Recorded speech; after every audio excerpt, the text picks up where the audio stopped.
For 70 years, this man has lived trapped inside a metal tube the size of a coffin. He cannot move. He cannot breathe without it. And yet, his story isn't about dying. It's about the one thing no machine could ever take from him.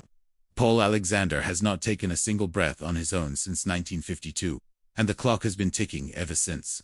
You know, most of us think about breathing the same way we think about blinking, right? It just happens. We don't plan it. We don't worry about it.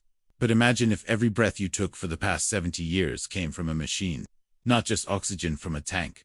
I'm talking about a massive yellow metal cylinder that literally pushes air in and out of your lungs. That's Paul Alexander's reality. And honestly, when you hear his story, you'll realize he's probably tougher than anyone you've ever met. So yeah, hit that subscribe button. Because what we're diving into today will change how you think about what's possible when everything seems impossible. Alright, let's get into it. Picture this. You're looking at what basically amounts to a mechanical coffin. It's about 7 feet long, yellow, and it sounds like Darth Vader having an anxiety attack. Inside is a man who, if this machine stops working, has maybe 3 minutes to live. Maybe. Paul spends 22 hours a day inside this thing. The iron lung doesn't just help him breathe, it is his breathing. The machine creates negative pressure around his chest, forcing his lungs to expand and contract. Without it, his diaphragm can't work. At all. Now, here's the thing. This isn't some high-tech modern medical device. This machine was built in the 1940s. The company that made it, they stopped making parts decades ago. When something breaks, Paul and his caregivers have to hunt down vintage parts on eBay or find someone who can machine custom pieces. But wait, it gets more intense. Paul can only leave the iron lung for short periods, and when he does, someone has to manually pump air into his lungs with a bag. Every few seconds. For however long he's out. So how did he end up here? And more importantly, how has he not just survived, but actually thrived for 7 decades? The past, okay? So we need to go back to 1952. Paul was 6 years old, living in Texas. Just a normal kid, doing normal kid things. But 1952 wasn't a normal year. It was the height of the polio epidemic in America. Now, if you don't know about polio, it was absolutely terrifying. Parents were scared to let their kids go swimming, go to movies, basically do anything where they might catch it. And for good reason. Polio could paralyze you in hours. Some kids went to bed healthy and woke up unable to move. Paul got sick on a summer day, started with a fever, then a headache. His mum probably thought it was just a cold, but within 72 hours, Paul couldn't move his arms, couldn't move his legs, and worst of all, he couldn't breathe. The virus had attacked the nerves that control his respiratory muscles. His lungs were fine, but his body had forgotten how to use them. Doctors rushed him to the hospital and made a decision that would define the rest of his life. They put him in an iron lung. Now picture this. You're 6 years old. You're scared. You can't move. And suddenly you're trapped inside this massive yellow machine. The sound is constant. Whoosh click, whoosh click. And the doctors are telling your parents that this might be temporary. But honestly, no one really knew. Weeks turned into months. Other kids with polio either got better and left the iron lung, or they didn't make it. But Paul was stuck in this weird middle ground. He was alive, but he wasn't getting better. The iron lung that saved his life had become his prison. The fight here is where Paul's story gets wild. Most people would have given up. Most people would have accepted that their life was basically over at age 6. But Paul decided he was going to live. First thing he had to figure out was talking. When you're inside an iron lung, the machine controls your breathing rhythm. You can't just speak whenever you want. You have to time your words with the machine's cycle. Paul taught himself to gulp air when the pressure was right, then speak as the machine exhaled for him. Then came school. Paul couldn't go to a regular classroom, obviously. So teachers came to him. Picture this. You're trying to learn algebra while lying flat on your back, looking at the world through a mirror mounted above your head. Reading. He had to have books held up for him, or use that mirror system. But Paul wasn't satisfied with just getting by. He graduated high school.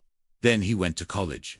Then, and this is where it gets really incredible, he decided he wanted to become a lawyer. A lawyer, the guy who coo and leave his iron lung for more than a few minutes at a time, wanted to argue cases in courtrooms. And you know what? He did it. Paul became the first person to graduate from a university while living in an iron lung. He passed the bar exam. He practiced law for 30 years. But here's the constant tension. This whole time, Paul was completely dependent on a machine that was getting older every single day. Parts were wearing out.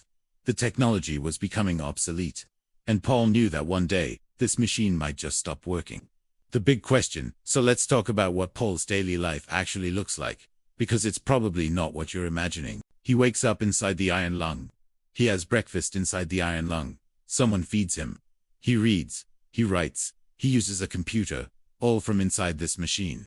The longest he's ever been out of it is about 4 hours, and that required someone manually ventilating him the entire time. Now here's what's really wild. Paul has outlived most of the doctors who treated him. He's outlived the nurses who cared for him as a kid. He's even outlived most of the other iron lung patients. There are only a handful of people in the world still using these machines, and Paul's been in his longer than anyone. But you know what Paul doesn't talk much about? Dying. Instead, he talks about the book he's writing. He talks about his art. He paints with a brush held in his mouth. He's written a memoir. He gives interviews and talks to students about overcoming challenges. The guy who was supposed to die at 6 years old is now in his 70s, and he's still planning for the future. The reality check now. I'm not going to sugarcoat this. Paul's life is hard in ways most of us can't imagine. He's had to watch his body deteriorate over the decades. He's dealt with pressure sores, infections, equipment failures. There have been times when the power went out and he had to be manually ventilated until it came back on. He's missed out on so many things we take for granted. He's never felt rain on his skin as an adult. He's never been able to hug someone. He can't swim or run, or even stand up. But here's the thing that gets me about Paul's story. He doesn't focus on what he can't do. He focuses on what he can do. And what he can do is pretty extraordinary. The machine. Let's talk about the elephant in the room. Or should I say, the iron lung in the room. This machine that's kept Paul alive for 70 years is basically a vintage medical device. There are maybe 10 iron lungs still in use worldwide. When parts break, which they do, finding replacements is like hunting for treasure. Paul's iron lung has been rebuilt multiple times. Different motors, updated electrical systems, custom-made parts. It's like a classic car that's been restored over and over. Except if this car breaks down, Paul dies. The scariest moment came a few years ago when the power grid failed during a storm. Paul's backup generator didn't kick in properly. For about 20 minutes, volunteers had to manually pump air into his lungs while they worked to get the power back on. 20 minutes of someone literally keeping him alive with their hands. The bigger picture, you know what I find fascinating about Paul's story? It's not just about surviving. It's about what happens when you can't change your circumstances, so you change yourself instead. Paul could have spent 70 years feeling sorry for himself. And honestly, who would blame him? But instead, he spent 70 years proving that your limitations don't define your potential. This is a guy who learned to paint masterpieces with a brush in his mouth, who became a lawyer from inside a metal tube, who's written books and given speeches and inspired thousands of people, all while being completely dependent on a machine that most people have never even heard of. The breath that never came, so here we are, 70 years later. Paul Alexander is still inside his iron lung, still fighting, still living. The breath he lost at 6 years old never came back, but everything else he built from scratch. There's something almost poetic about it. Most of us spend our lives trying to catch our breath, figuratively speaking. We're always rushing, always stressed, always feeling like we can't keep up. But Paul has never been in a hurry. He can't be. Every breath is delivered to him at exactly the right pace. Every few seconds, for the past 70 years. Maybe that's taught him something the rest of us are still learning. That life isn't about how fast you move or how much you can control. It's about what you do with the time you're given and the circumstances you're in. One day, the iron lung will stop working. Technology will finally fail, or Paul's body will give out, or something will happen that can't be fixed. But Paul isn't waiting for that day. He's too busy living.